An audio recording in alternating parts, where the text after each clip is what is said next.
Today, we are going to look at another cool thing in English where changing voicing can transform a word from a noun into a verb or vice versa. Here is an example. House. I can pronounce this word as house with a s, which is an unvoiced sound, and that is a noun. However, I can also pronounce this word as house with a z, which is a voiced sound, and it transforms into a verb. Let me give you an example for each. I live in a small house. Okay, house, unvoiced. I'm using it as a noun to indicate my place of my dwelling, essentially. He housed, z, voiced, he housed his boat in an old stable. In this sentence, we used a voiced sound, z, and the word changed from being a noun to a verb. Okay, so the only thing we changed was, so what were the two sounds, right? House, s, house, z. So the two sounds are s and z. What is the difference between these two sounds? The only difference is voicing. Their place and manner of articulation are identical. The only thing is for the s sound, your vocal folds are not doing anything. They're just open and the air is just passing through them, so you don't feel anything. S. But for the z sound, the only difference is your vocal folds are vibrating. So put your hand right here on your throat. Z, you'll feel the vibrations because that's what your vocal folds are doing. They're vibrating. Okay, but other than voicing, place and manner of articulation, exactly the same. And if you don't know what I'm referring to when I talk about place and manner of articulation, that means you missed the video I did that looked at all the consonants in English and really went into depth in terms of the place, manner, and voicing as three characteristics that make up each consonant sound. So if you missed that, make sure you take a look at it. It's a really interesting video. In fact, it is probably one of my most popular videos. Link above and link in the description below. But does it really matter whether I use a voiced or an unvoiced sound, whether I say house or house? Yes, it does. Especially for those of you that are English learners, I want you to pay attention to this.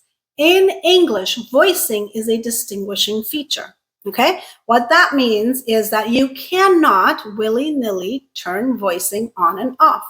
In a lot of other languages, voicing is not a distinguishing feature. So you could change, so you could use s or z, it doesn't matter because it doesn't change the meaning of the word. People will know what you're saying, okay? In English, if you change a word if you change a s to a z sound or a z to a s sound, turn the voice on and off essentially, you could be saying a completely different word. So you have to pay attention to voicing. It is a distinguishing feature. So you can't just decide, I'm not going to use voicing or I'll use voicing. No, you have to, there are certain sounds that are voiced, certain sounds that are unvoiced, and they have to be that way. Otherwise, you could be saying a completely different word. In today's video, we're going to look at some additional noun-verb pairs where we are essentially going from one to the other by changing whether we're using a voiced sound or its unvoiced counterpart. Okay, so s and z are voiced and unvoiced counterparts, as in everything else is the same. The only thing that's different is whether we're using our voice or not. That's what I mean by voiced and unvoiced counterparts. Hello, language lovers and language learners and intellectually curious folks everywhere. My name is Bakul Soman and welcome back to my channel, or welcome if this is your first time. Please take a moment to like, comment, and subscribe if you find my videos interesting and or useful. And don't forget to hit the notification bell so you don't miss any of the new content that I upload. English is full of these cool little gems, and I love bringing these to you. I love sharing these with you. I can guarantee that native speakers have never thought about this unless they happen to be linguists or speech language pathologists or somebody who studies languages. This is just one of those things, as people who just grew up speaking the language, you just know it intuitively, you haven't really thought about it. But even native speakers, when this is pointed out to them, they go, oh my gosh, I never realized that That's really cool. So anyways, I thought it was really cool and I wanted to share these with you. So let's take a look at some additional pairs where voicing changes the meaning and the function of the words. First word, use. Use. When we pronounce it with a z sound, which is voiced, it becomes a verb. He used a screwdriver to assemble the bookcase. However, when I use the unvoiced counterpart, use, it becomes a noun. We need to reduce our use of water because it's a precious resource. So we went from use, verb, to use, noun. Okay? So you can't just willy-nilly say use or use because they mean different things. One is a noun, one is a verb. Hence, you have to be careful which sound you're using, whether you're using a voiced sound or you're using the unvoiced sound. Word pair number 2, advice, advise. Okay, so here they did change the spelling. Advice, the noun, is spelled with a C. Advise, the verb, is spelled with an S. So they did change the spelling, but wouldn't it have been better if they had used a Z instead of an S? So there would have been no ambiguity, right? It would have been a voiced sound, advise. Unfortunately, especially in English, you don't always get what you want. So this is what we're left with, okay? Advice with a C is a noun, which essentially means a recommendation or a suggestion. My advice is to sell your house while the market is hot. Advice, unvoiced. Advise, voiced. He advised me to sell my house while the market was hot. Okay, it's the act of giving a recommendation or a suggestion. So in this case, voiced was verb, advise, use as well, and unvoiced was the noun, use and advice. Let's see if that pattern holds for the rest of our word pairs.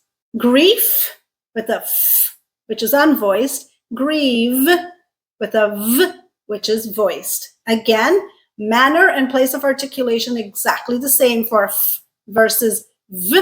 Only difference is f, voice is off, which means our vocal folds are not doing anything. F, v, voice is on, which means our vocal folds are vibrating. Hence, you will feel the vibrations.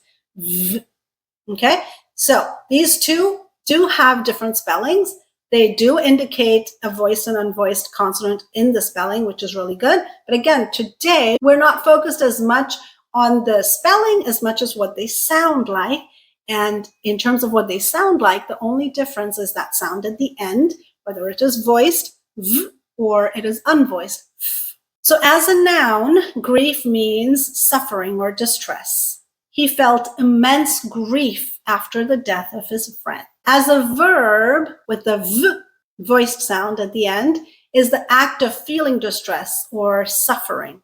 He grieved the death of his friend for a long time. So again, unvoiced f was our noun, voiced v was our verb. Proof, f, unvoiced noun, prove, voiced verb. Proof as a noun is evidence that establishes something as a fact.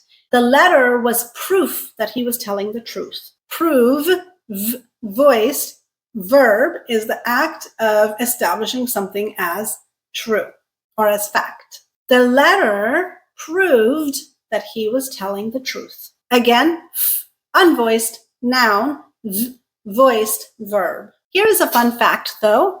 Proof with the f sound can be used as a verb in two specific contexts. Proof, as all bakers know, is the act of letting dough sit to activate the yeast. I'm not a baker, but I know this because I love watching the Great British Baking Show. And how many times have we heard them talking about proofing the dough and it not being proofed enough or it being overproofed, right?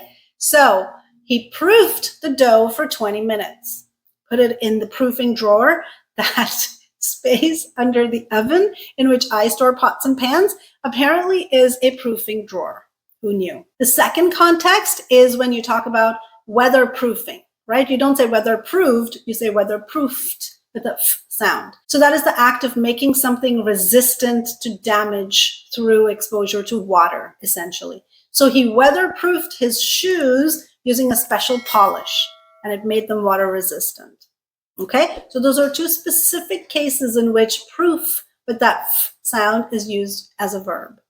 All right, word pair number 5, belief, f, noun, believe, v, voiced, verb. Belief as a noun means something that is accepted to be true, or it is a state of mind in which trust is placed in something. Her belief in justice drives her work as a lawyer. Believe with a v voiced sound is our verb, and that means to have a strong conviction that something is true. People believe that exercise is critical for good health. Again, in this case, unvoiced f was our noun, voiced v was our verb. Okay, now let's go to our last word pair for today. Marinate, marinade. In this case, our voiced, unvoiced sound pair is t and d. They're both alveolar stops, okay? The only difference is t is unvoiced, t, t, t. Nothing's going on. D is voiced, d, d, d, d. Vocal folds are vibrating and you can feel that. But in this case, the unvoiced sound t creates a verb, marinate, and the voiced sound creates the noun, marinade. So it's opposite to what we've been seeing in all the other pairs, where the voiced version was the verb and the unvoiced version was the noun, okay? But are you really surprised that in English there are exceptions and things don't always follow the rules? I'm not. So let's take a look at examples for this pair. To marinate with the t is the verb, and it means the act of soaking something like vegetables or meat in a sauce to enhance their flavor. So I can say, I marinate the chicken for 1 hour prior to cooking it. Marinade with the d voiced sound is a noun, and it actually refers to the sauce that is used to do the soaking. So I could say something like, I have an orange marinade recipe that everyone likes. It's a big hit, right? Everybody wants my orange marinade recipe. So those were our 6 word pairs where we changed voicing to change the word from a noun to a verb or vice versa. Using voicing to create this change is not as common in English, but there are definitely more words that do this. So I want you to really pay attention to these and see if you can come up with any other word pairs where changing from a voiced to an unvoiced sound essentially changes it from a noun to a verb or vice versa. If you come across any of these, please let me know in the comments below. I would love to hear from you. As always, thank you for watching. And before you go, remember to like, comment, and subscribe. And don't forget to hit the notification bell. I'll see you next week.